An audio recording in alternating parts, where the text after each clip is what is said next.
Isu sensitif. Iki jadi pelajaran waktu angel ini kalau. Dia Enggak apa-apa, Pak. agak sulit ini sebenarnya. Begini, Senang. saya tadi sebenarnya lihat banyak kue di depan. Jadi yang bisa jawab nanti berarti bisa bawa kue untuk bawa pulang.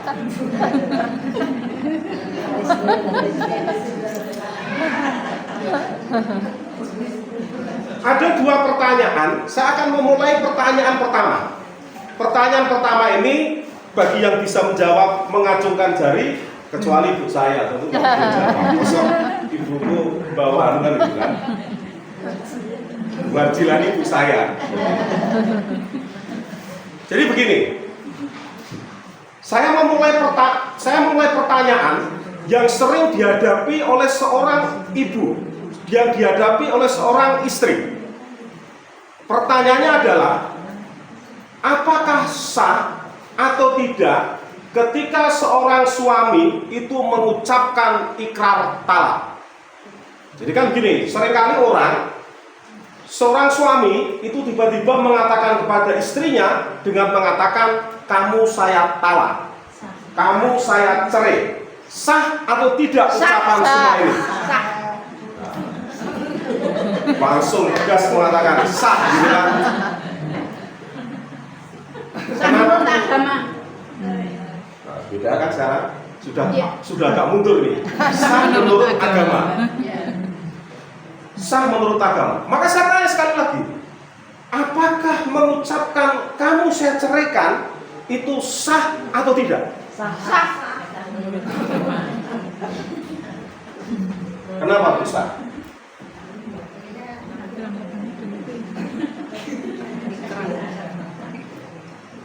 Tegas tuh, sah. Beda banget toh? Sah. Saya mulai dari pertanyaan ini dulu. Sama dengan pertanyaan saya, nikah siri itu sah atau tidak? Sah. Menurut agama. Menurut agama itu. Sama kan?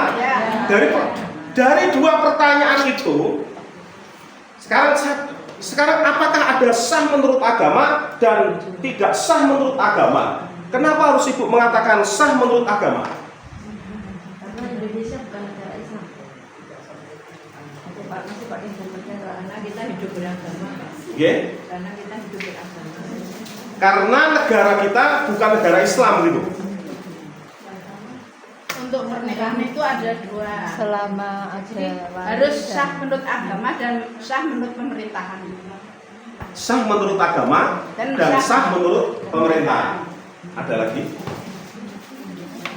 Loh, pertanyaannya dari dua pertanyaan itu akan kelihatan bahwa sebenarnya kita itu tidak konsisten dalam memandang hukum Islam. Nah, oh kan? Maka sekarang kalau cuma waris itu gampang, waris itu tidak akan muncul perdebatan. Tapi kalau kemudian muncul apakah nikah siri itu sah atau tidak, ikrar talak itu sah atau tidak, ketika diucapkan oleh suami langsung, ini yang nanti akan menunjukkan bahwa cara berpikir fikih kita itu jauh tertinggal hampir 1000 tahun yang lalu. Oh. Jadi kita, ibu-ibu, bapak-bapak pun seringkali cara pandang menggunakan hukum Islamnya itu menggunakan hukum Islam 1000 tahun yang lalu.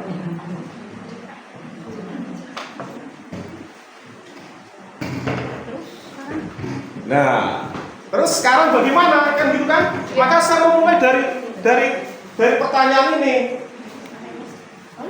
Bukan sih lah. Enggak ada apa-apa. Sorry ya, ngerepotin. Ya, oke, terima kasih. Sekarang saya bertanya. Sebelum menjawab ini saya mau bertanya. Hukum Islam itu Anda taat urutan hukum Islam itu berdasarkan apa? Quran, hadis. Quran, hadis. Kesepakatan ulama. kesepakatan ulama. Namanya apa kesepakatan ulama? Ijma kan? Oke. Saya bagi dua ini.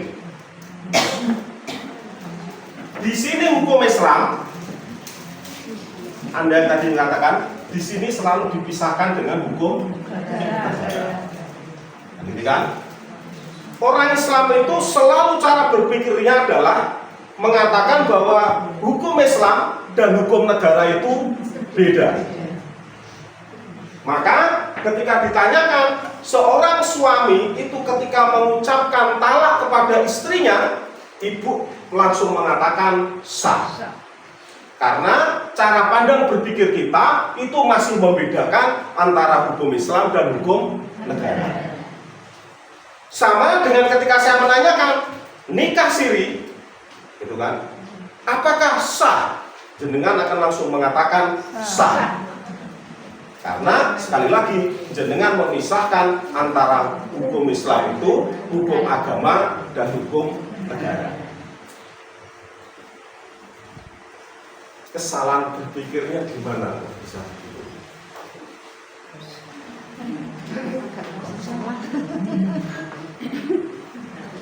Kesalahan berpikirnya di mana? Kok bisa jenengan mengatakan?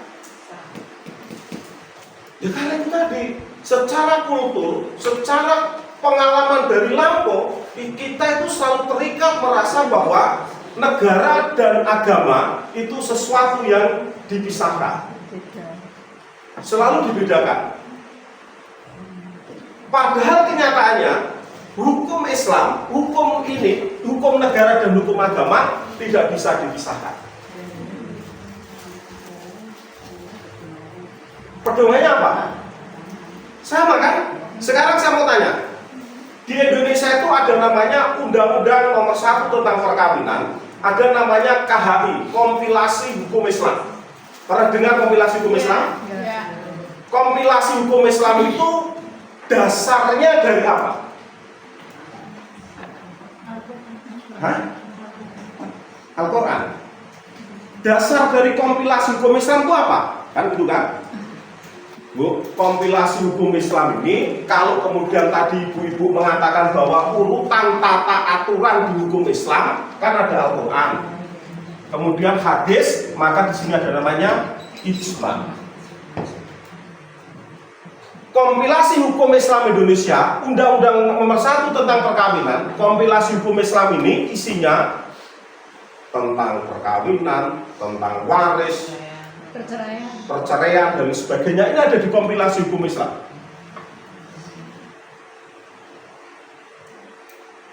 Maka kan begitu kan, dengan ijma ini seharusnya sudah tidak lagi ada perbedaan antara hukum agama dengan hukum negara. Mana yang kemudian akan diikuti, kan gitu kan? Ketika sudah dengan ijma, maka harusnya yang diikuti adalah kompilasi hukum Islam Indonesia.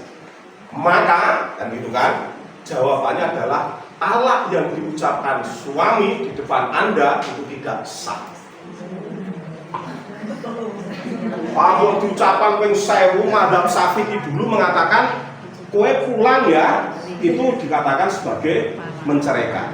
Menurut madzhab kompilasi hukum Islam Indonesia, ijma ulama Indonesia, suami itu mau mengatakan Anda saya cerai, nikah siri itu tidak sah menurut agama.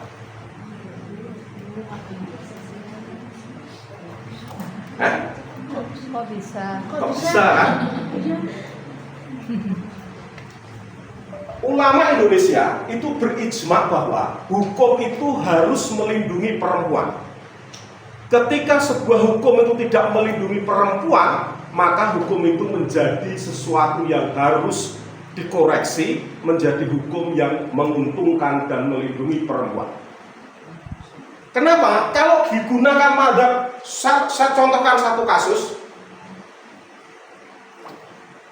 Saya nggak sebut nama, tapi kasus ini pernah heboh. Ada seorang teman saya ini seorang dokter spesialis obstetrik, itu spesialis apa? Kandungan. Oleh suaminya dikatakan kamu saya talak. Kemudian si dokter kandungan ini mengatakan saya sudah ditalak. Kemudian si dokter kandungan ini menikah dengan seorang ulama terkenal nih. Dulu orang Muhammadiyah juga ini sama-sama orang Muhammadiyah loh. Menikah siri, gitu kan? Kemudian suami si dokter perempuan ini datang, itu kamu nggak sah perkawinannya, karena masih terikat perkawinan dengan saya dan ini buku nikah saya.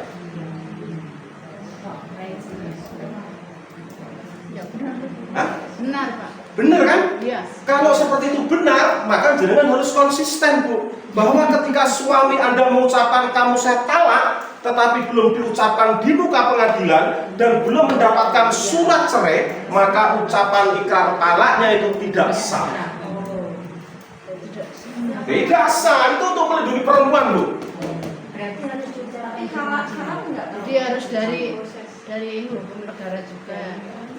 Mungkin gini Pak Yusuf pertanyaannya, suami mengucapkan talak, itu belum diproses secara peradilan, tetapi dalam hubungan antar suami istri itu dalam konteks Islam itu halal atau haram gitu loh. Tetap halal karena perkawinannya belum putus. Ini loh saya maksud itu kan, perkawinannya belum putus karena begini loh. Kita itu seringkali memotong ayat, memotong hukum itu dengan mudah. Contohnya begini loh. Seorang laki-laki ketika mengucapkan cerai kepada seorang wanita, maka dia akan diikuti sebenarnya membayar nafkah idah dan nafkah mut'ah. Kan orang sering motong aja nih, kamu saya cerai tanpa ngasih nafkah idah, nafkah mut'ah. Kalau kemudian misalnya ibu, dengan saya cerai gitu kan, tapi dikasih mana nomor rekeningnya 1 miliar gitu, itu masih mending. Walaupun tidak sah, tetapi ada itikat baik dari si laki-laki untuk menceraikan istrinya dan dia memberikan nafkah idah, nafkah mut'ah. Jadi saya katakan gitu Bu, fikih kita cara pandangnya seringkali terlalu ke belakang.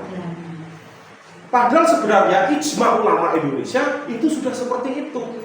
Maka sah atau tidak ketika ikrar talak dinyatakan tanpa di muka pengadilan? Kompilasi Hukum Islam dan Undang-Undang Nomor 1 Tahun 74 mengatakan bahwa sahnya ikrar talak itu hanya kalau diucapkan di muka pengadilan. Ini hukum ijma'nya. Tujuannya apa? Melindungi kepentingan perempuan. Apakah ketika suami mengucapkan ikrar talak kamu talak sudah terjadi talak? Belum. Ijma ulama Indonesia. Karena untuk melindungi hak perempuan. Ini satu. Saya mulai dari pertanyaan ini sehingga harapannya nanti ketika kita membahas hukum Paris 5 menit selesai. Kan itu kan? Lalu kenapa nikah siri itu menjadi tidak sah? Tidak terdaftar. Betul, bahwa perkawinan yang sah di Indonesia itu adalah perkawinan yang terdaftar di ya. Kalau menurut kompilasi hukum Islam, perkawinannya tidak sah. Perkawinannya tidak sah karena harus didaftarkan. Ini tujuannya apa? Sekali lagi untuk melindungi. Misalnya Pak, pertanyaan hubungannya dengan aplikasi itu untuk menghindari perzinaan. Nah, orang tua itu menikahkan anaknya, istilahnya pacaran gitu ya. Orang tua itu menikahkan siri anaknya sebelum pencatatan. Itu bagaimana? Zina enggak tuh? Susah ya Bu ya?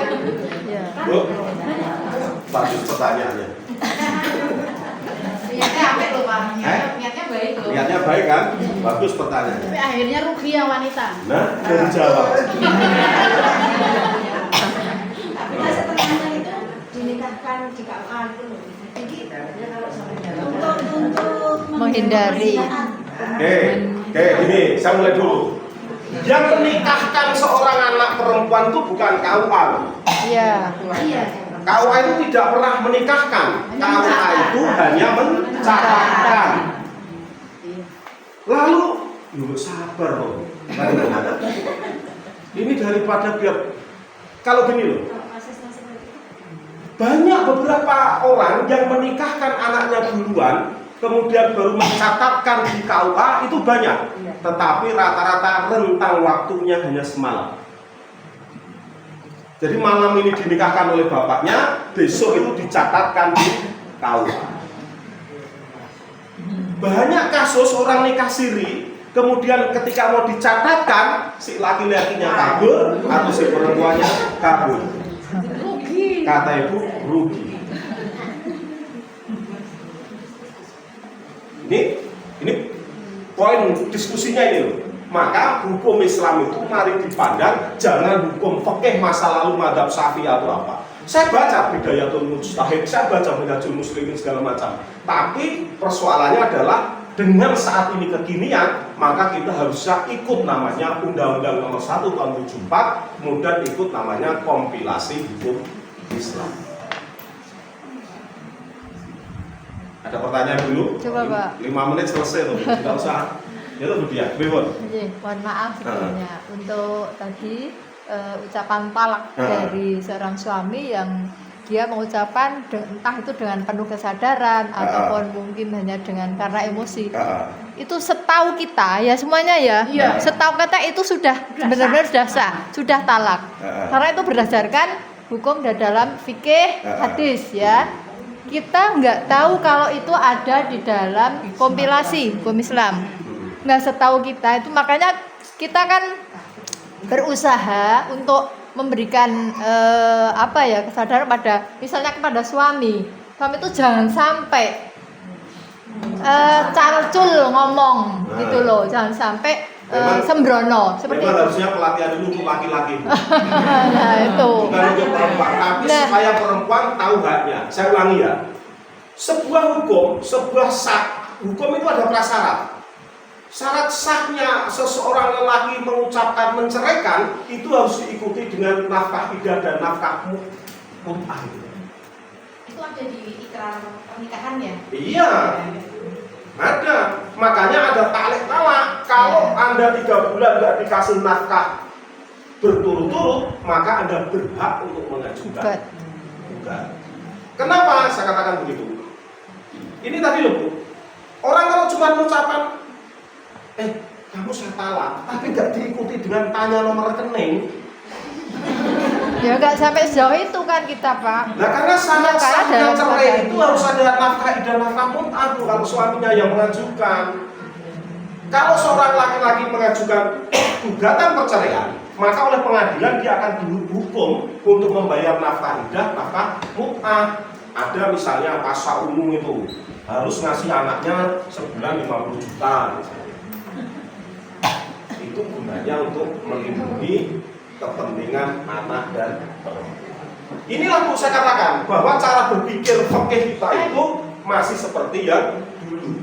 Ya meskipun itu cara berpikir kita masih seperti yang dulu, tapi kan kita tetap berdasarkan pada aturan dalam fikih Quran dan hadis seperti itu. Untuk hukum-hukum Islam itu loh, semua kan tidak boleh lepas dari itu. Iya, tetapi kan makanya saya katakan kan kita masih terikat dengan mazhab Syafi'i yang itu lahir sekian ratus tahun yang lalu. Maka hukum Islam itu menjadi berkembang, menjadi berubah karena kemudian pertimbangan kalau orang syariah namanya maqasid syariah. Maqasid syariah itu apa? Melindungi agama, melindungi jiwa, melindungi harta. Termasuk ini adalah melindungi kepentingan wanita. Maka ini belum sampai tahap kedua loh Bu. Makanya pendapat Profesor Amin Abdullah dulu waktu PP Muhammadiyah dan sekarang diikuti oleh PP Aisyah mengatakan bahwa poligami itu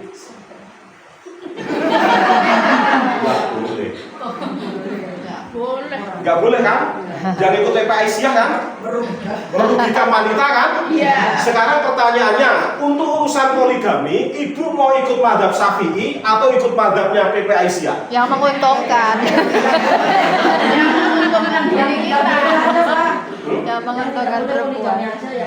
Iya. Walaupun tercatat poligaminya tidak boleh. PP Aisyah itu kan sekarang mengkampanyekan bahwa poligami itu termasuk pelanggaran hak kepentingan perempuan. Artinya hukum Islam itu berubah, kan itu kan? Hukum fikih itu berubah karena waktu, karena keadaan, karena tempat, karena situasi. Itu loh, ini loh. Artinya, tapi kan kita perempuan jangan mengikuti hanya karena yang menguntungkan kan? Sekarang pertanyaannya, ketika mengucapkan ikrar talak itu tadi, ketika tidak diikuti dengan mengikuti memberikan nafkah idah dan nafkah mut'ah, maka sebenarnya hak perempuan itu dirugikan. Maka saya mau mengatakan bahwa hukum Islam itu harus adaptatif, harus mengikuti perkembangan, karena ada hak-hak perempuan yang harus dilindungi. Makanya kalau dalam hukum itu nanti ada namanya nasih mansukh. Ada hukum itu ada aturan yang ini diperbaharui, diperbaiki. Mazhab Syafi'i diperbaiki, mazhab Hambali diperbaiki, dan Indonesia menganut kompilasi hukum Islam. Artinya apa? Sebenarnya negara itu sudah menjadikan fikih Islam itu sebagai hukum tertulisnya. Itu loh. Makanya gini loh. Ya, gimana tuh? Berarti hukum Islam sama Al-Quran hadis itu malah tinggi Islam. Ya? Enggak dong. Islam sama Al-Quran hadis itu malah tinggi Islam. Isma berada di bawah Karena itu. tadi kan kita sebenarnya kan dasar kita kan Al-Quran hadis ya. itu masih lebih tinggi. Teks Quran itu kan tidak ada teks yang langsung menunjuk hukum Ya. secara terang kecuali itu soal halal haram. Haram ya, betul. Teks Quran itu global, harus ditafsirkan. Dengan Maka hadis. kemudian tafsirnya orang sering mengatakan teks Quran ditafsirkan dengan hadis. Hadis. Sekali lagi di teks Quran itu, nah saya contohkan gini loh. Ini saya mazhab PPI Syiah nih sekarang hari ini. Walaupun saya bukan orang Asia tapi mazhab PPI Syiah. Saya kembalikan ke ayat pokok tentang perkawinan. Kewajiban laki-laki itu memberikan nafkah lahir dan nafkah batin kepada wanita. Dua tafsir loh, ini bisa muncul. Salah satu tafsir kekinian adalah harusnya urusan gender antara laki-laki dan perempuan itu sudah selesai. Urusan gender contohnya, ini loh. Memasak itu tugas domestik, kan? Memasak itu tugas ibu atau tugas ibu rumah tangga. Tugas bersama, Pak. Loh, kalau ibu saya mau bilang belum terburu nggak mau ini. Tidak harus wanita yang kalau bapaknya suaminya bisa ya enggak apa-apa.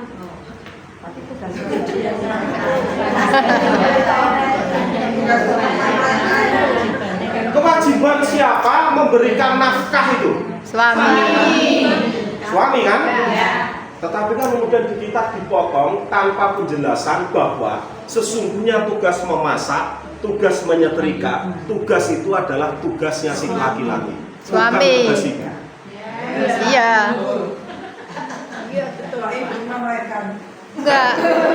Tapi istri harus taat pada perintah suami kan Tidak. gitu. Taatnya yang mana? Terus kamu harus cuci baju? Nggak bisa. Makanya saya mau mengatakan, saya seringkali mengatakan syarat laki-laki melamar seorang perempuan itu harusnya membelikan mesin cuci. Karena cari istri bukan mencari tukang cuci pakaian, cari istri bukan mencari asisten rumah tangga. Madhabnya PPI Syiah begitu loh, ya toh? Ya? Ya. Maka Fatimah itu pernah ditanya oleh Rasulullah, ya Rasulullah, ya Fatimah, gimana kalau tak kirim asisten pembantu rumah tangga untuk mengerjakan tugas-tugasmu? Jawaban Fatimah, nggak usah ya, karena keringatku itu adalah surga. Tetapi hukumnya memasak, menyetrika itu sebenarnya bukan tugas seorang wanita. Nanti mencetak perempuan tentu set. Bukan Bu, wanita itu dimuliakan dan tugasnya itu mendidik anak dan mendidik keluarga. Ya hukum Islam nyatanya seperti itu gitu. Coba Pak, kalau setahu saya saya pernah mendengar, memang benar tugasnya suami itu antara untuk menyelesaikan itu tadi, ya termasuk masak. Tetapi suaminya kemudian menyuruh pada istrinya, tolong ini kamu kan salah satu kewajiban dari istri kan adalah taat pada suami, kemudian sholat 5 waktu, puasa Ramadan, kemudian yang satunya menjaga kehormatan, itu akan memilih surga lewat pintu manapun, seperti itu. Salah satunya adalah taat pada suami. Ini adalah dalam hadis kan seperti itu. Nah, suaminya minta tolong misalnya rebuskan, masak misalnya. Kalau dia menolak, nah itu namanya kan tidak taat pada suami. Nah, jadi memang benar tugasnya suami, tetapi suaminya memberikan perintah kepada istrinya kemudian menyelesaikan tugas-tugas seperti itu, kan seperti itu, Pak. Ketaatan itu harus dijelaskan taat terhadap apa. Ya tadi termasuk perintah bukan Termasuk ya. cuci pakaian. Ya salah satunya itu, Pak. Salah satunya. Hukum itu harus dibedakan dulu mana yang wajib, mana yang kewajiban, mana yang bukan. Itu hukum tuh prinsipnya gitu. Saya kasih contoh gini. Saya kasih contoh yang kemudian kita akan berdiskusi. Makanya Profesor Amin Abdullah itu agak sulit diterima di Muhammadiyah karena begitu. Saya bertanya begini, saya pernah puasa Senin Kamis, kemudian oleh Mbah Kiai saya ditanya, kamu ngantuk? Iya. Kenapa kamu ngantuk? Saya puasa Senin Kamis, Mbak. Kamu ke dapur makan. Itu kan? Terus saya kembali, kenapa Mbak? Wajibmu itu belajar. Puasa itu sunat. Sesuatu yang sunat itu tidak boleh mengalahkan yang wajib. Sejak itu saya nggak puasa Senin Kamis. Itu males, Pak, namanya. Bukan, Bu. Sekarang bertanya gini loh, kewajiban istri kepada suami itu apa? Mencuci pakaian, nyuci piring itu bukan tugas, itu adalah kewajiban si lelaki loh. Iya, tapi kan ketaatannya itu yang harus dilakukan oleh si istri. Bu, satu-satunya Anda yang tidak berhak menolak walaupun nanti ada perdebatan itu adalah ketika suami meminta Anda memenuhi kewajiban Ya, untuk biologis. menemani itu kok. Berarti tidak mengerjakan kebutuhan rumah tangga. Makanya kultur kita itu seolah wanita itu dikira seluruh urusan domestik itu harus menjadi urusan wanita. Ya ujung-ujungnya kan sampai ke gitu, Pak. Tidak. Makanya saya mengatakan gini loh, Bu, perjanjian kalau orang hukum, perjanjian itu ada syarat sahnya perjanjian. Apa yang diperjanjikan itu adalah sesuatu yang halal. Suami menuntut kewajiban dia dikerjakan oleh istri itu salah. Sama dengan misalnya suami mengatakan, aku nggak bisa nyari nafkah loh, aku nggak bisa kerja, maka yang kerja kamu itu sama dengan mengatakan sebenarnya cari makan itu adalah tugasnya istri. Itu nggak bisa. Sesungguhnya di dalam pemahaman modern hukum itu seperti itu. Cuman sistem di Indonesia itu kan sangat patriarki, bahwa seolah-olah laki-laki itu ketika mencari istri itu sama dengan mencari pembantu rumah tangga. Kasihan. Dan itu dilakukan oleh istri dengan sukarela kok itu, Pak, untuk menyelesaikan tugas-tugas rumah tangga. Gitu, Bu. Pak, Yeah. tapi gini, ada kaitannya dengan Bu Siti. Bu Siti. Ada kaitannya dengan hadis. Ah. Ketika istri mencuci pakaian, kemudian menyiapkan makanan untuk keluarga, nah ini pahalanya besar sekali.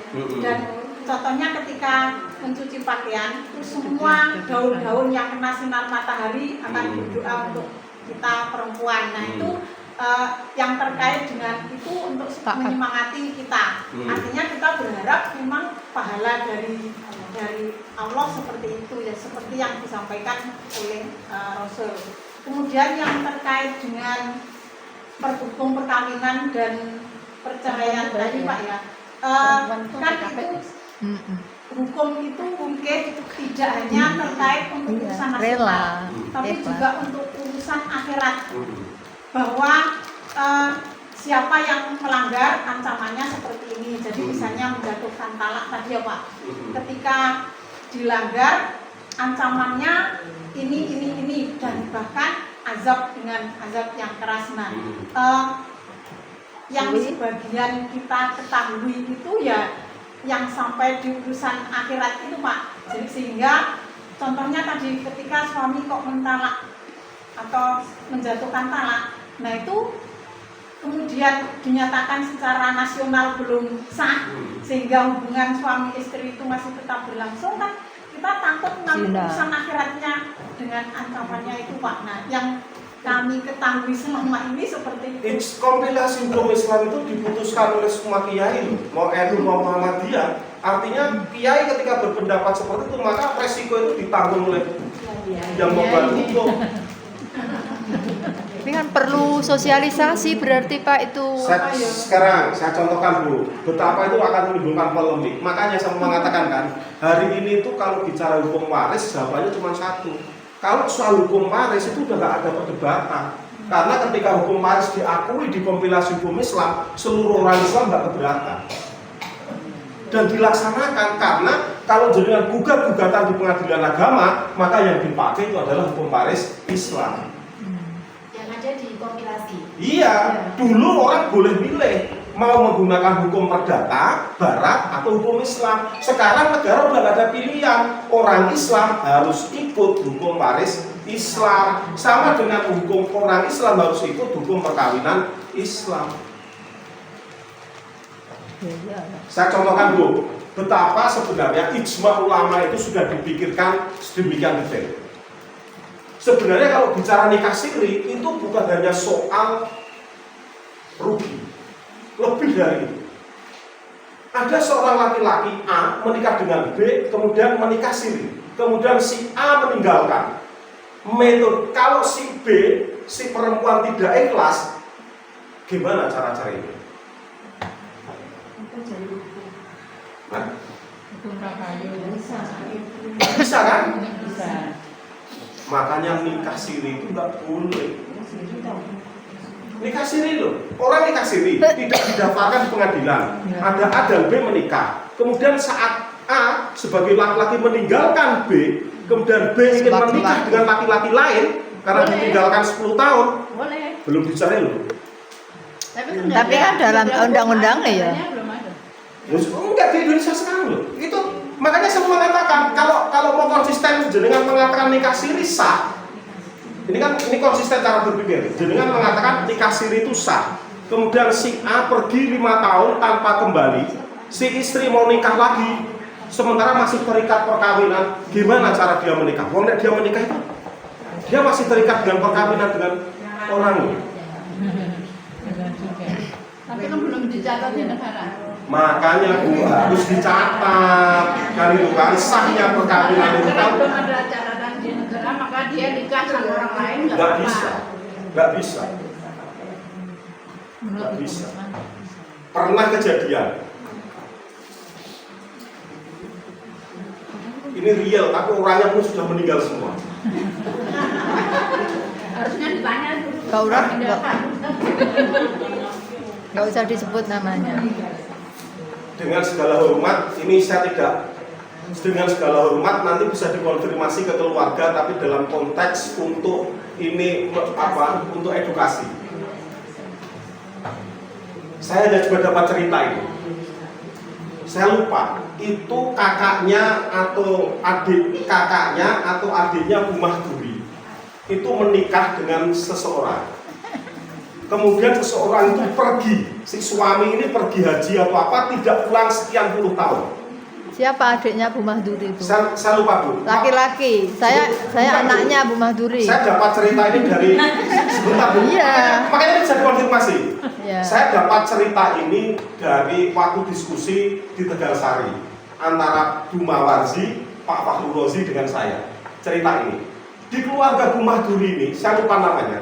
Ada yang menikah, perempuan ini, kemudian suaminya pergi sekian tahun melaut, pergi berlaut apa-apa, kemudian meninggal, nggak ketahuan ini. Dia nggak meninggal gitu kan. Kemudian tiba-tiba si perempuan ini menikah dengan laki-laki lain, maka si suami yang pergi sekian tahun ini datang. Mohon maaf. Nah, Saya putranya Bu Mahduri ya. Ye. Maksudnya Bu Mahduri yang dulu atau yang sekarang? Ini saya nggak ngerti. Kakaknya atau siapa ini saya lupa saya. Karena Bu Maduri itu hanya 3 perempuan semua. Satu ibunya Pak Anas itu, kemudian yang kedua ibu saya. Ibu saya itu ibu yang terakhir. Kemudian yang tengah itu Bu Tofat. Nah, saya nggak ngerti. Hanya 3 Pak, tidak ada adiknya. Makanya gini loh, makanya ini ditanyakan nanti. Iya hanya 3 ini. Benar, saya tidak tahu yang mana. Ya. Saya tidak tahu yang mana. Apakah kakaknya Bu Mahduri yang mana? Saya juga nggak ngerti. Nggak ada, cerita Pak. Seperti itu. Nggak ada Pak seperti itu, mohon maaf, saya tahu. Ya, Pak Mahduri nikah dengan Bu Mahduri, namanya Bu Hasimah. Kemudian Bu Hasimah meninggal.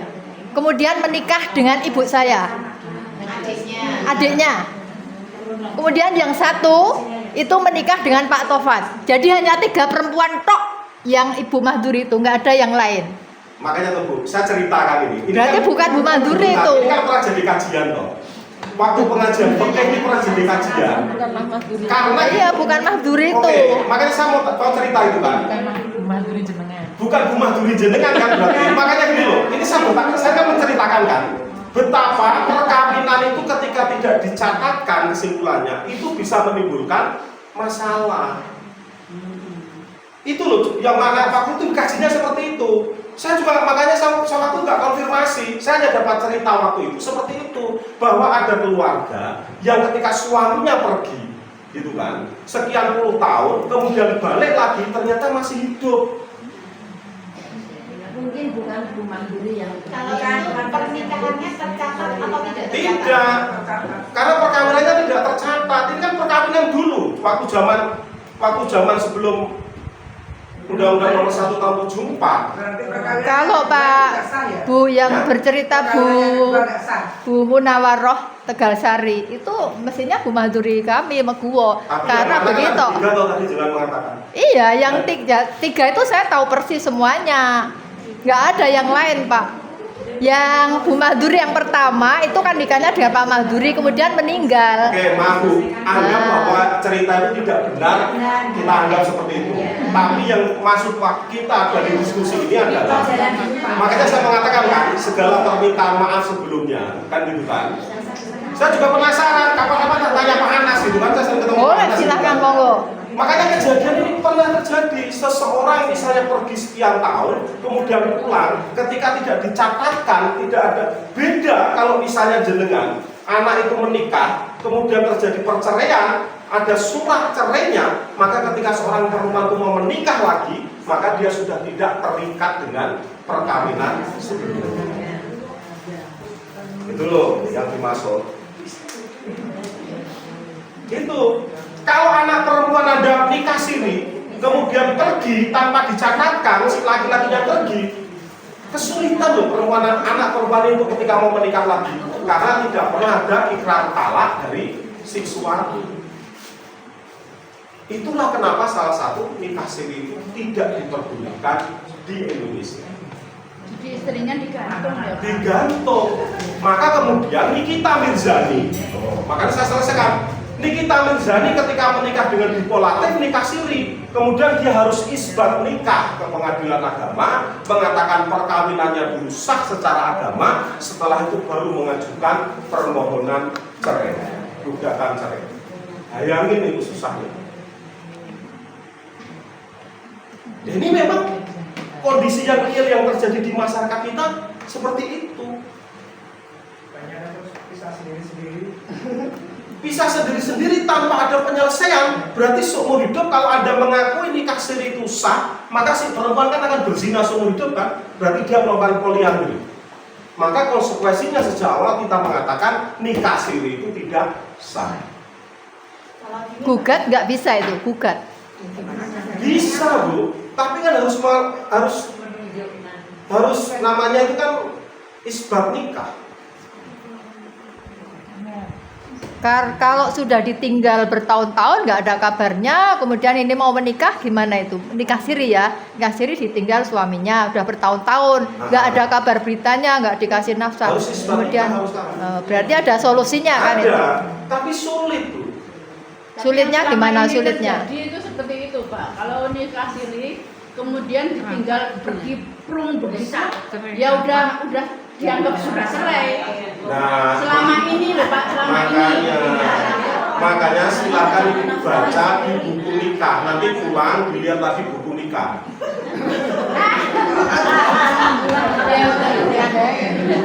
Di buku nikah itu seorang suami wajib mengucapkan ikrar taklid talak. Kalau saya dalam 3 bulan tidak memberikan nafkah lahir dan batin dan si istri tidak terima, maka si istri bisa mengajukan gugatan cerai. Tapi itu sebagai gugatan ya, tidak langsung otomatis jatuh talak. Tidak otomatis jatuh talak. Karena ikrar talak itu kan, tetapi di Indonesia tidak semua laki-laki mau membaca ikrar ini. Padahal ketika dia mengucapkan perkawinan, dia harus menandatangani. Jadi misalnya tadi Pak, saya cerai kamu, itu talak apa itu? Talak taklid apa itu? Taklid talak itu ucapan kalau saya 3 bulan tidak memberikan nafkah lahir batin, maka si perempuan kalau tidak ridho, maka dia boleh meminta talak pada pengadilan. Terus itu bagaimana itu yang di surat nikah itu ya, 3 tarik dan mengajukan berapa, cuma nilainya kan berapa ribu rupiah. Iya. Itu perlu diperbarui nggak itu? Karena nanti beda konsekuensinya antara qobla dukhul dan ba'da dukhul. Apa itu? Mungkin apa ya?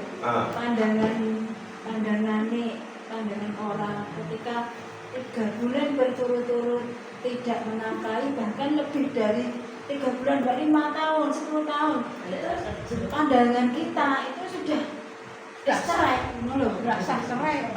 Makanya kan gini toh Bu, ikrar taklid talak itu, tapi aku tuh jadi ngajari jahat ini. Ketika nikah siri, harusnya laki-laki kan mengatakan loh, kalau dalam waktu 3 bulan saya nggak ngasih nafkah lahir batin, maka jatuh talak. Nah, nek ngono ku penak terus sing lanang lho. Nah itu nanti posisi perempuannya boleh nikah kalau seandainya pas awalnya itu diucapan itu, posisi perempuan mau menikah boleh. Selama ini tetap boleh Pak. Selama ini tetap boleh. Karena hanya siri. Iya. Itu Pak. Gak apa-apa kan, gak mesti harus dijawab. Kalau namanya kita mendiskusikan masalah, gitu. Ini kan untuk hati-hatian supaya kita tidak melakukan itu. Kalau nikah siri kemudian bisa anak, tinggal pergi kemudian mau nikah lagi. Status anaknya nanti gimana? Nah, anak nih. Akte anak itu ada 3 model. Akte anak itu ada 3 model. Anak bapak, anak ibu, anak ibunya tanpa nama bapak, anak tanpa nama bapak, tanpa nama ibu. Ada. Anak siapa?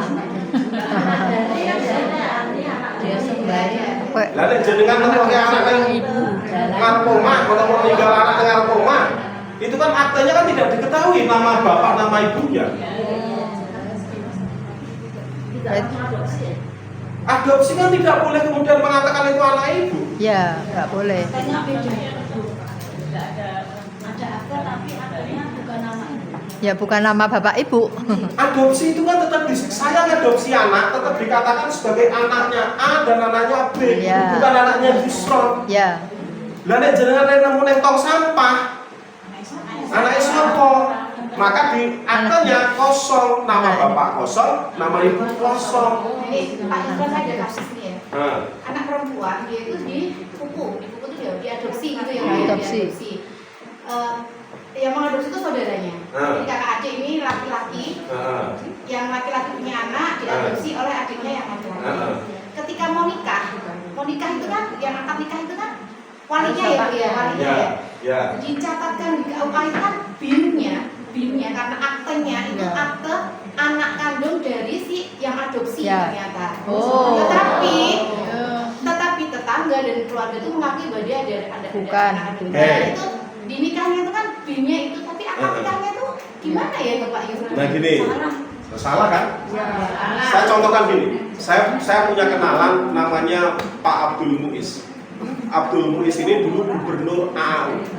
gubernur AAU di Jogja. Suatu saat ada anak dibuang di depan AAU, bayi perempuan yang dibuang di AAU. Kemudian dia bilang ke saya, "Mas, tolong ini adopsi anak saya." "Pak, ini nggak bisa ada nama bapak, nama ibu loh, karena ini anak yang ditemukan." Kata dia, "Mas, saya ini jenderal. Kalau suatu saat anak ini nanti besok sekolah awarane SBY, mosok tidak ada dilecehkan, tidak ada nama ayah, nama ibu." Akhirnya kita kasih nama dia. Nama ayah Abdul Muiz, nama ibunya Ibu Abdul Anak dari Muiz. seorang. Iya, di aktenya karena dia jenderal mampu melakukan itu. Saya bilang ke dia konsekuensinya, "Pak, kalau anak ini ditemukan dan tidak diketahui siapa walinya, maka orang yang menemukan itu berhak menjadi wali." Hukum Islam begitu. Kalau ditemukan ya, kalau ditemukan ya. Anak temuan ketika tidak jelas siapa bapak ibunya, gitu. Ya. Kemudian saya nemu anak perempuan nih di jalan, tidak jelas ini bapak ibunya, maka saya berhak menjadi wali. Tetapi kalau ketahuan siapa bapaknya, maka yang harus menikahkan itu tetap harus Bapak kandung ya. bapak kandung, walinya. Kalau nggak ketemu, kalau tidak ketemu bapaknya kandung, Wali hakim. Bu, yakin. bukan itu, perdebatan itu nanti juga muncul ketika seorang wanita ketika menikah sudah hamil duluan. Siapa yang berhak menikahkan? Hakim. Wali hakim kan? Wali hakim. Kayak Lisa itu. Olisa Mariana. Itu dulu heboh lah Pak Murdiono, Bu. Oh ya. Kasih nih dengan Sama Majid Camohtar. Kemudian punya anak. Dari anak itu kemudian untuk warisan. Aku punya bapak kayak gitu kok, gitu kan? Mahkamah Konstitusi sekarang memutuskan anak di luar nikah ketika diakui maka dia bisa mendapatkan warisan. Tidak mendapat warisan. Dapat. Dapat. Padahal dia nggak mengakui. Pak Murdiono itu kan nggak mengakui bagaimana. Hibah namanya. Makanya Bu, di Indonesia itu Ya. ini udah selesai ya, yang kecil-kecil udah selesai ya. Sebagai pengetahuan saja. Makin bingung Pak dengan hukum-hukum itu. Bukan bingung, makanya ikuti aja ijma ulama Indonesia, kompilasi hukum Islam, Undang-Undang Nomor 1 Tahun 74. Ya betul ya. Gimana Bu? Secara hati nurani. Cari hati nurani. Kita kan udah yakin. Terutama tolak tadi ya, talak. Karena itu tadi Bu, karena kita itu tidak. Sekarang tanya gini loh, saya mau tanya. Ketika sholat dulu waktu COVID, semua orang pun melebar. Ada orang yang tidak terima dengan tetap merapatkan, kan ada dua pendapat kan? Maka saya katakan orang Islam itu selalu tidak konsisten di situ. Nggak apa-apa, saya nggak memaksakan ibu harus Undang-Undang Nomor 1 Tahun 74 kok. Nggak harus kompilasi hukum Islam, tapi menurut pengetahuan hukum, maka jangan itu harus ikut ijma ulama Indonesia, ikutnya Undang-Undang Nomor 1 Tahun 74, ikutnya kompilasi hukum Islam. Fikih kita yang dulu itu harus direkonstruksi ulang. Fikih mazhab Syafi'i itu hanya cocok pada masa Syafi'i. Mungkin karena pikiran kita sudah terdoktrin semacam Nah, itulah Bu. Sekarang berani nggak Ibu melepas doktrin itu semua? Maka perlu bukunya itu diberikan kepada masyarakat. Sosialisasi. Untuk sosialisasi tentang itu, Pak. Karena itu tadi Bu, ini kan karena pendapat kiai kita sendiri belum, ulama kita banyak yang belum menerima ini perdebatannya. Masa Ya, mengatakan? benar. Makanya PP Aisyah itu bagaimana bekerja keras, gitu kan? Menjelaskan sosialisasi. Bu, PP Aisyah keras Bu. Teman saya nikah dua di UNJ itu diminta menceraikan loh. Karena PP Aisyah termasuk Profesor Amin Abdullah itu mengatakan bahwa poligami itu nggak boleh. Padahal di Al-Quran jelas mengatakan poligami itu boleh. Hanya tidak tercatat. Hah? Hanya tidak tercatat. Mau tercatat atau tidak itu nggak boleh Bu. Kan gitu kan? Makanya di Quran nikahlah kamu 1, 2, 3, 4 gitu kan? Ya. PP Aisyah mengatakan bahwa poligami itu tidak diperbolehkan. boleh. Al-Wahidah. Itulah perkembangan hukum. Artinya apa? Dulu poligami yang 4 diperbolehkan, maka PPI Aisyah mengikuti mazhab yang tidak boleh 4. Apakah itu bisa dikatakan melawan hukum? Ayo, sesuk PPI Aisyah ini harus kita tanya kan? Nah, karena nggak sesuai dengan Al-Quran. Nah, iya. Iya. Begini Pak, kami kan sebagian besar ini anggota BIKSA yang nanti suatu saat dimintai konsultasi hukum yang terkait dengan tadi hukum perkawinan, hukum perceraian, seperti itu.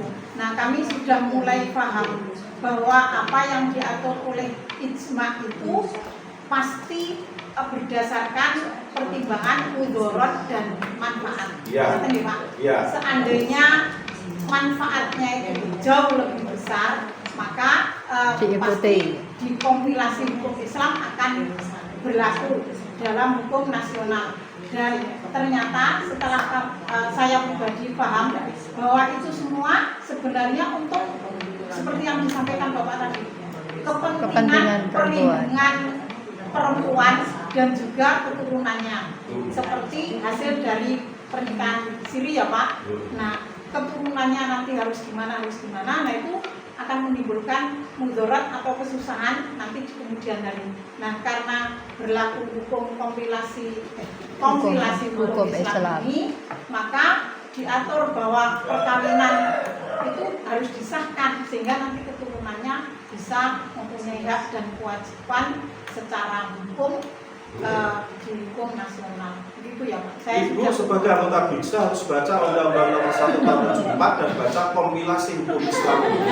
Ya betul Pak. Makanya kami Semuanya aja Pak, harus Nah, tahu. ya semuanya. Bikin saja Pak. Eh? Bukan bikin saja Pak. Semuanya BK saja perempuan. juga perlu Pak. Iya semuanya. Karena gini loh, sekali lagi saya katakan, cara sekarang gini loh, sekarang ini kalau bicara itu terlalu menyakiti perasaan deh. Karena menyangkut pemikiran soal keyakinan hati. Sekarang saya mau tanya itu aja. Hal yang paling sederhana. Pakai helm ketika naik motor dan tidak pakai helm itu dosa atau tidak? Oh, Dosa ya Pak, dosa. Atiullah wa atiur rasul wa ulil amri minkum, itu kan ulil amri minkum, Nggih. aturan Nggih. pemerintah. Oke. Iya, supaya dan itu keamanan kita. Oke, Untuk saya nggak akan keamanan. mengatakan dosa deh. Kalau dosa itu terlalu perdebatan. Ketika tidak pakai helm, ketika berkendara itu masuk kategori maksiat atau tidak? Ya, tidak. ya saya Kalau tidak, Melanggar ya. kalau tidak pakai ya pelanggaran tuh Pak. Nah iya itu. Nah iya kan, berarti itu harus pakai kan? Nah iya, itu loh Bu. Betapa sebenarnya saya katakan, saya cerita nih, anak saya waktu di SD Muhammadiyah Klecor, kelas 3, bilang sama guru agamanya, namanya Pak Gesan, Pak, Islam itu fakihnya ketinggalan, nggak ngatur sesuatu yang modern. Kenapa? Karena fakih Islam tidak ngatur tentang cara orang berlalu lintas. Bapaknya itu. Denger aja dia kan, bapaknya sok ngomong. gurunya bingung. Doktrin bapak. Pak Gesangnya telepon aku. Kang bilang kamu kok pulang apa? Lu sekarang kan gitu kan? Iya. Fakih kita kan fakih mazhab Syafi'i kan dulu belum ada kendaraan bermotor harus pakai helm. Maka Universitas Muhammadiyah Malang merumuskan fakih berlalu lintas. Bahwa nek jenengan numpak motor neng ring road tanpa helm, nabrak lampu merah kemudian ketabrak sumber kencono, maka jenengan itu jenengane maksiat dan dosanya langsung dibalas di dunia. Konsep dosa sebagian fuqaha sudah berbeda. Jenengan pipis sembarangan itu dosa yang akan dinikmati ketika tidak kebersihan. Karena dosa kita terlalu berpikir akhirat sehingga orang itu melanggar, nggak pakai helm, pipis sembarangan, tidak jaga kebersihan, tidak ada kesadaran di kita. Monggo. Assalamualaikum warahmatullahi Nggih. wabarakatuh. Karena sebetulnya ekspektasi saya kita akan membahas tentang hukum waris. Tetapi ternyata dibuka oleh ini dan saya sungguh sangat sangat terkejut sekarang. ternyata ibuku belum mengetahui hal itu. Karena ketika tahun 2002 sampai dengan 2004 saya menulis tesis mengenai tentang kawin cerai di Lombok. Iya. Jadi di Lombok itu kenapa marak sekali dan saya kayaknya masif gitu, dan itu seperti biasa gitu, itu kejadian hal yang biasa karena tidak tercatatkan. Setelah saya turun di satu kecamatan, 2 kecamatan, semua rata-rata pernikahan itu tidak dicatat, sehingga cerai pun ya sudah cerai biasa.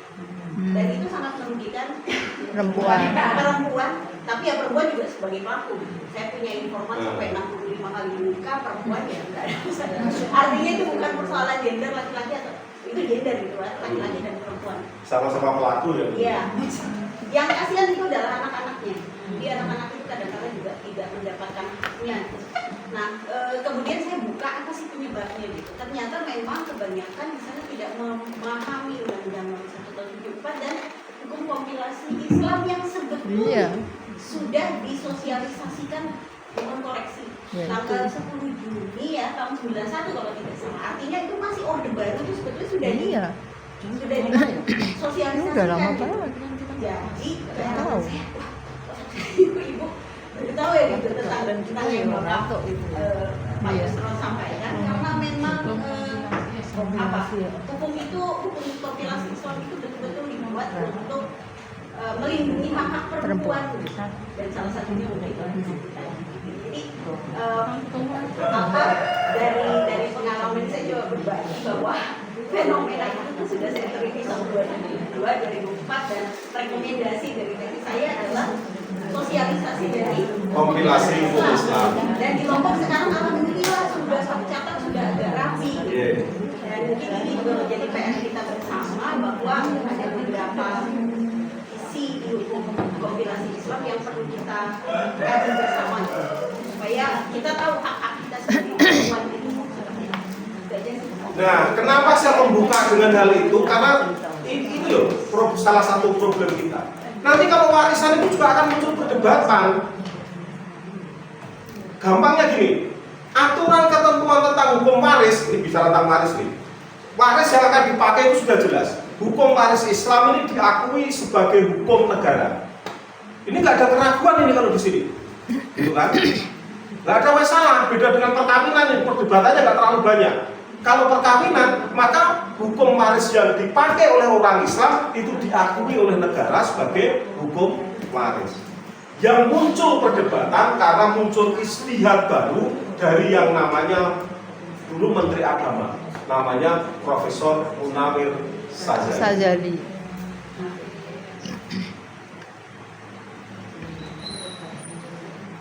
Saya buka dengan kalau waris itu dengan satu persoalan sederhana. Laki-laki dapat berapa, perempuan dapat berapa? Hah? Dua dia perempuan penghapus. Sebentar biar dicarikan dulu penghapus. Berapa? Hah? Ini sering dikritik kan? Nggak adil itu. Nggak adil, gitu Bu? Nggak adil 2:1. Sebenarnya adil sih. Adil. Tapi laki-laki memang. Nah, kan? Iya. Tergantung kan? Iya. Jadi gini, warisan skema waris itu baku. Misalnya laki-laki perempuan laki-laki dapat 2, perempuan dapat 1. Dengan dalih apapun, orang seringkali ini jadi perdebatannya jadi untuk perdebatan teologis, untuk perdebatan nurani. Orang sering mengatakan ini adil, ini tidak adil. Adil dengan alasan si perempuan akan menikah dengan laki-laki lain yang akan mendapatkan warisan. Ya, kalau laki-lakinya itu punya warisan. Kalau tidak. Gitu? Iya. Jadi nggak adil itu. Nah, Male kan? Ada yang mengatakan tidak adil, gitu kan? Makanya saya mengatakan begini, saya tidak akan bercerita. Ini 35 menit bisa selesaikan.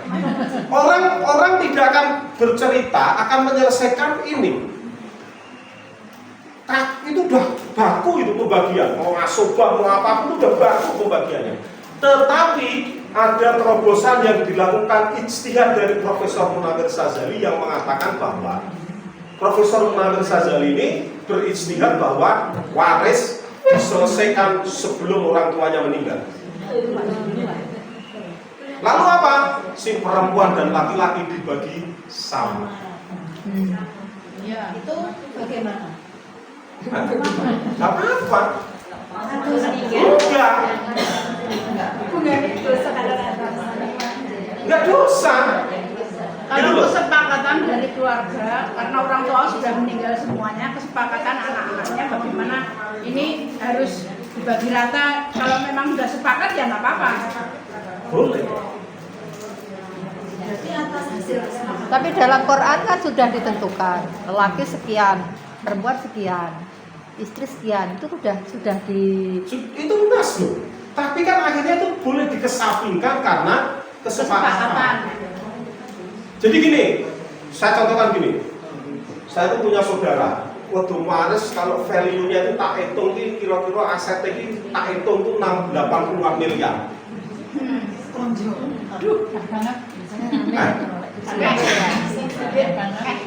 Jadi saya juga menyebut orang, tapi karena ini saudara sendiri tak cerita. Mbah Kasti Sultan itu kan meninggalkan banyak tanah. Itu adiknya si mbah saya ini, bulenya ibu saya. Anak-anaknya tak kuat ngedom bagi waris karena harga tanahnya sudah terlalu mahal. Sama ingat dulu keluarganya Pak Mawarzi itu ketika Bu Mawarzi dan Pak Mawarzi meninggal, untuk turun waris harus menjual salah satu tanah untuk melakukan biaya supaya bisa turun waris. Maka hadis Nabi bahwa mengatakan warisan segera dibagi itu salah satunya. Lah nek ngedum rumah neng patok ra ono regane pajaknya enggak apa-apa. Tapi ketika ngedum tanah neng Meguwo, ngedum tanah neng Tegalsari, pajaknya wis gede banget. Itu baru contoh.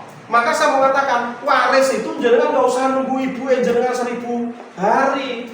Meninggal selesaikan, bapak yang meninggal punya barang selesaikan segera. Iya. Iya. Kalau itu tahu. Saya akan bercerita kesulitan loh. Tapi kadang seorang penak Pak. Itu hanya tradisi, Bu. Nah iya kan, minum susu kan, kira nggak enak kan. Tapi saya contohkan dulu Bu. Saya punya padi juga. Itu lucu meneh. Barangnya yang cilik, kira-kira nek diregoki meng 65 juta, gitu kan? Anaknya 10, meninggal 7. Anaknya ono sing nang London, ono sing nang Amsterdam, ono sing nang Ambon, ono sing nang kene. Untuk ngurus warisnya habisnya lebih dari ini. Akhirnya yang mangkrak, nggak terbagi.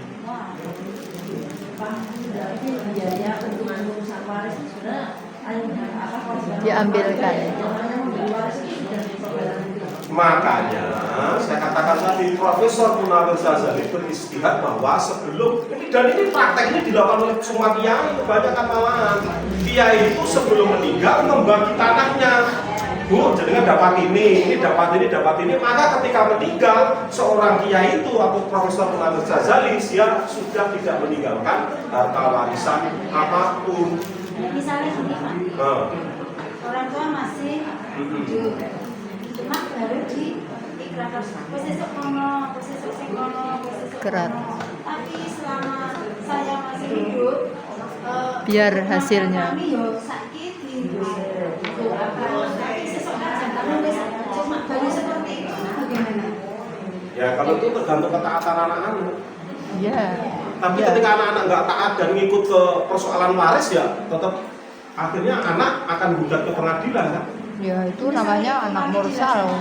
Juga nggak apa-apa. Nggak apa. Kalau sepakat ya. Sepakat. Iya. Jadi kan gini loh Bu, atas waris ini ada dua sikap di umat Islam.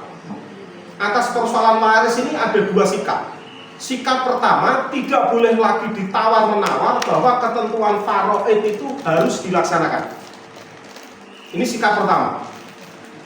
Biasanya laki-laki sing ngotot, karena bagian saya 2, si perempuan 1. Ini sikap di masyarakat begitu. Yang kedua adalah sikapnya adalah mau tidak sesuai dengan ketentuan faraid berdasarkan kesepakatan. Tetapi ini ada dua pendapat juga. Yang kedua ini ada dua pendapat. Pendapat pertama, dihitung dulu secara faraid, baru kemudian si laki-laki memberikan kerelaan terhadap si perempuan. Cara kedua, tanpa berhitung terlebih dahulu, langsung dibagi rata. Apakah ini dimungkinkan di pengadilan agama? Ya. Jadi di pengadilan agama itu kalau Anda misalnya gini, ibu menggugat saudaranya gitu kan, terus dimediasi di pengadilan agama, wis lah damai dumen roto. Anda bersepakat, muncul penetapan bahwa warisan dari bapak jenengan dibagi rata dan itu sah. Cuman kan ini butuh kerelaan kan? Kerelaan si laki-laki nih. Kalau laki-lakinya nggak rela, maka pasti akan berujung di pengadilan agama. Lalu mau berperkara kemanapun, maka di pengadilan agama ketentuan waris ini yang diberlakukan. Jadi bagi waris itu nggak usah nunggu 1000 hari, nggak usah.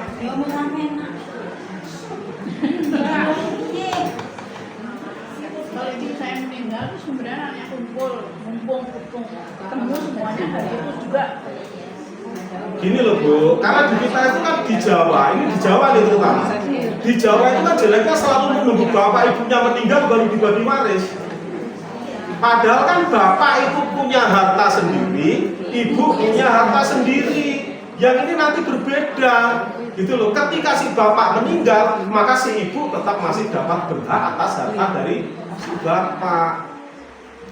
Akibatnya adalah ketika ini terjadi seperti ini, si wanita kalau mau menikah dengan orang laki-laki lain, masalah hartanya belum selesai.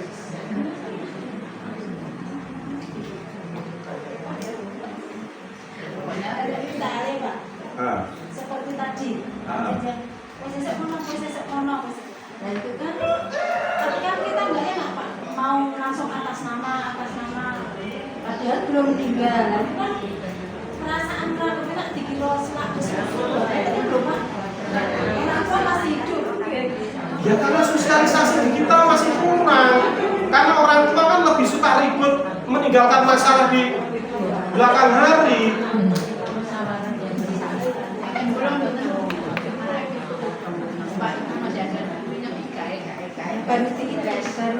Makanya atas nama Sudah langsung. langsung atas nama aja. Makanya ibu nih punya tanah 12 hektar. Jenengan misalnya punya tanah 12 hektar, punya anak 12, ya wes dicoba sehektar langsung balik nama. Selesai. Bayar sendiri-sendiri yang sendiri gitu loh. Iya.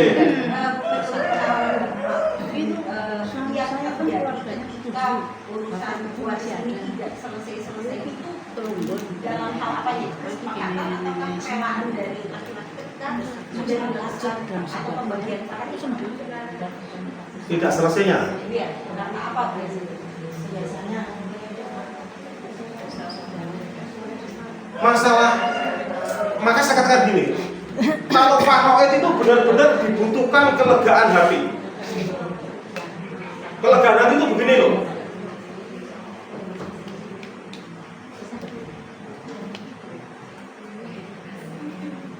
Seorang tua meninggalkan tanah, rumah aja.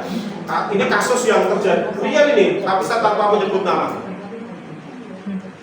Ada teman tuh punya rumah di utara Pura Sorowaja. Di Sorowaja ada pura, utara itu rumah teman saya. Bapak ibunya sudah meninggal, kemudian ini mau dibagi waris, mau dijual nggak laku-laku, gitu kan? Sementara saudaranya juga nyusui nggak kuat. Itu problem, salah satu itu problem paling sederhana. Dia bersepakat, 5 anaknya bersepakat ini dijual langsung dibagi 5 bersepakat. Tapi ternyata obyeknya didol selarangan nggak laku-laku. Ini satu, gitu kan?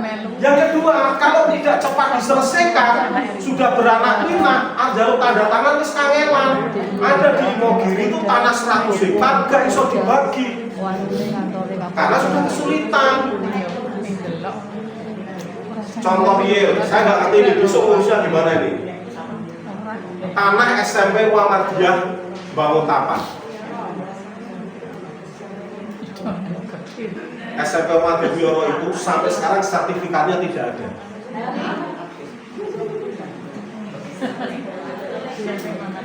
Sertifikat kepemilikan. Maksudnya apa? Hah?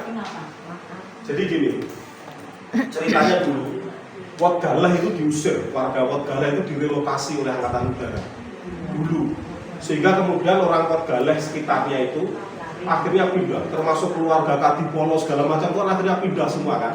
Ada yang ke Kadipolo, ada yang ke Bioro, macam-macam. Kita nggak ngerti tanah yang dipakai SMP Muhammadiyah Bangun Tapan itu warisan siapa, wakaf siapa, pemberian siapa, itu sampai sekarang kita nggak ngerti. Dulu lapangan kan? Lagi dulu lapangan kok ya iso dideki SMP itu atas izin siapa, atas pemberian tanah siapa, itu sampai sekarang nggak jelas. Padahal untungnya kan ditempati kan, menterinya sudah ngomong tanah terlantar akan dikuasai oleh terlantar dikuasai.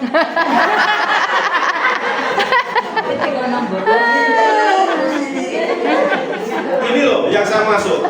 Hukum waris itu segera dieksekusi, segera dilaksanakan, gak usah nunggu sampai nunggu ketika pajaknya udah mahal, kesulitan, mau jual udah kesulitan. Didom kadang-kadang didom tanahnya, kalau yang pinggir jalan, kalau yang begini sehingga anak-anaknya kan protes. Jakarta, gedung DPR, Jalan Astagfirullah. Tuh. Ini Setengah 12 sudah selesai. Ada pertanyaan lagi sebelum kita tutup? Sedikit saya. Iya. Ini contohnya aku baik rasanya. Oh iya. Iya Bu. curhat. Nah. Punya tanah. Nah. Nek dulu iki lagi Iya. tapi ada yang di luar itu dibiak, tapi dia nggak bisa pulang karena bekerja dan nggak pulang biayanya nggak itu. Itu dia bilang, wes sing ngono didum kono, aku ora njaluk, tapi nggak ada tanda hitam di atas putih. Nah, itu kira-kira nek kira-kira nek umpamane kuwi ning notaris. Ya basa kok ya. Iso. Kenapa ora nek itu? Oh, boleh. Jadi gini. Di hukum waris itu memang muncul persoalan ketika salah satu orang ini nggak ketahuan. Maka kemudian ada namanya kalau dulu itu hak gantung, digantung dijaga. Maka banyak tanah misalnya ini kalau 8 orang hilang 1, bagi 9 yang 1 dikosongin aja deh. Ketika dia pulang maka ini diserahkan. Tetapi kalau si ahli waris itu tidak mau menerima warisan, boleh. Tapi kan ada anaknya, Pak. Bu, gini, Yang kosong itu meninggal misalkan. Ya. Terus ada anaknya. Ya. Itu kan berarti haknya orang tuanya Jatuh ke anak. Kalau yang satunya nggak ketahuan pergi kan, dinilai gantungan kan, maka seringkali tanah gantungan ini jadi masalah karena anaknya nggak pulang sampai kapanpun nggak pulang, sehingga tanah ini milik siapa jadi nggak jelas, kan gitu kan? Maka kan gitu kan. Kalau ini masih hidup kemudian bikin surat, ini ibu ini bertiga nih kakak beradik, jadi kan sudah punya 10 hektar. Ini amin. Bangunannya kan begitu kan. pokoknya banyak-banyak gitu loh, Pak. Enggak, gini loh, ibu punya 10 hektar. Ibu punya 1 hektar. Ini nggak punya sama sekali. Oh iya, wes dulangi. 10 hektar, 5 hektar, ini 2 hektar. Bapaknya masih punya warisan kira-kira 5 hektar nih bapak nih. Ini kan udah kerja sendiri dapat. Ibu mengatakan, aku nggak mau nerima warisan, bikin surat pernyataan, saya nggak mau nerima warisan, saya serahkan untuk adik saya berdua. Boleh. Iya, boleh itu. Atau yo dom bareng. Boleh. Iya. Jenengan nggak minta itu boleh. Aku nggak jaluk warisan sama sekali. Karena wes sugih. Karena wes sugih. Iya, boleh. Boleh. Nggak ada yang dasar yang ditanyakan saya Nggak apa-apa. Hanya ucapan lesan. Tanda bukti. Nah itu nanti di desa nggak lolos. Nah, Karena kan untuk surat minta lisan kan harus bikin surat pernyataan keterangan surat waris di pernyataan. desa. Ya diminta Di desa saja harus suratnya. menjelaskan anaknya ini, kemudian ini meninggal ini kan gitu kan? Surat pernyataan. Jeng gambar. Ya udah. Ada lagi? Pak Mun, saya mau tanya ya. Boleh Bu. Apakah ini sah atau tidak bila pernikahan itu lain agama? Misalnya ini Islam yang laki-lakinya non muslim, ya non muslim sama muslim. Terus waktu itu masih ada aturan nikah catatan sipil waktu itu. Nah ini sah atau tidak? Dan keduanya apakah benar kalau perempuannya itu Islam, laki-lakinya non Islam itu anaknya nanti termasuk Pancasila. zina, katanya ibunya sama bapaknya ini tergolong zina, itu benar atau tidak? Dan satu lagi kalau perempuannya itu non muslim, laki-lakinya muslim itu katanya bukan zina, itu benar atau tidak? Fikih lama, saya mau bagi fikih lama ya. Fikih lama Islam itu seorang laki-laki boleh menikah dengan ahlul bait. Itu fikih lama. Ahlul Bait itu kan Yahudi sama Nasrani Yeah. zaman dulu, tapi mereka kan masih percaya pada Allah. Itu kan fikih lama. Ya, Kompilasi hukum Islam Undang-Undang Nomor 1 Tahun 74 tidak membolehkan. Undang-Undang Nomor 1 Tahun 74 perkawinan yang sah itu adalah perkawinan yang seagama. seagama. Kalau beda agama nggak bakal bisa menikah dan dicatatkan di Indonesia. Maka banyak orang kemudian menikah di Luar negeri. Jadi itu Bu, ada perbedaan makanya. Ijma ulama Indonesia di Undang-Undang Nomor 1 Tahun 74 dan kompilasi hukum Islam perkawinan beda agama tidak bisa dicatatkan. Tapi kalau dulu ada di catatan Catatan sipil kalau dulu. Kalau dulu ada di Iya. catatan sipil, nikah di catatan sipil ada. Oh ya, dulu ada Bu. Itu berarti sah. Nikah lagi. Sampai sekarang walaupun sudah di catatan sipil sampai sekarang nggak sah, Pak. Makanya kan begini Bu, hukum itu ditentukan kapan undang-undang itu lahir. Kalau menikahnya sebelum tahun 74 masih boleh, masih. Tapi setelah Undang-Undang Nomor 1 Tahun 74 maka perkawinan beda agama tidak lagi boleh. Dilakukan sebelum tahun 74. itu masih sah. Masih sah. Terus harus cerai apa enggak kalau sudah menemukan undang-undang yang baru? Harus cerai apa tidak? Kalau menurut dasar Ya, apakah tidak? harusnya ijab apa? Ya, tetap beda agama kok. Zinanya itu tadi loh, zina. Tapi kan kalau si yang perempuannya yang muslim, laki-lakinya non muslim nggak boleh loh. Kan gitu kan, laki-lakinya muslim, perempuannya